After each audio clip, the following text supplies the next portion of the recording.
The Creator's Room Helpers. The morning sun peeked through the windows of the Creator's room, making everything glow warm and golden. When Eleanor walked inside, she noticed big wooden blocks scattered all across the carpet. "Oh dear," she whispered. "The blocks look lonely down there." Across the room, Ryan was sitting in the reading center with a picture book resting carefully in his lap.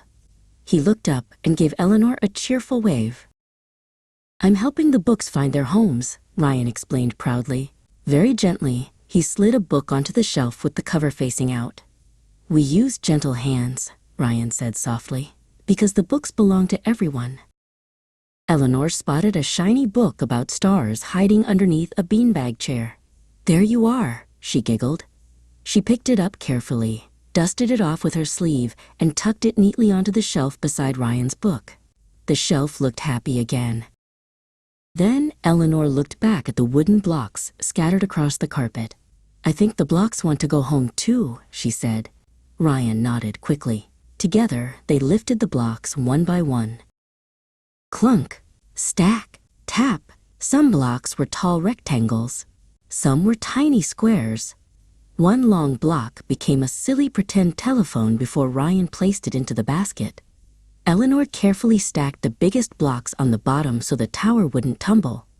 "We make a great cleanup team," Ryan laughed. Soon, the block basket was full, and the carpet looked wide open for building again. Next, the two friends walked over to the art center. A blue paintbrush was lying on the table in a little puddle of paint. "Oh no," Eleanor gasped. "The paintbrush needs a bath." Ryan carefully picked up the brush and swirled it through a jar of water. Swish, swirl, swish. Soon, the water turned bright blue like the sky. Eleanor wrapped a soft paper towel around the brush bristles and gently squeezed. "Now it's fluffy again," she smiled. "Ready for the next artist." After snack time, Eleanor noticed crunchy cracker crumbs sprinkled across the floor. Crinkle, crunch. "If we leave those there," Eleanor said, "someone might slip." Ryan hurried over to grab the little yellow broom, while Eleanor held the dustpan steady. Swish, swish, swish. The crumbs disappeared in no time.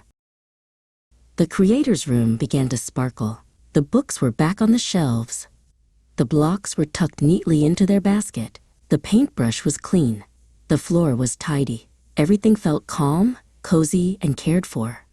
Eleanor and Ryan sat together on the soft carpet for circle time.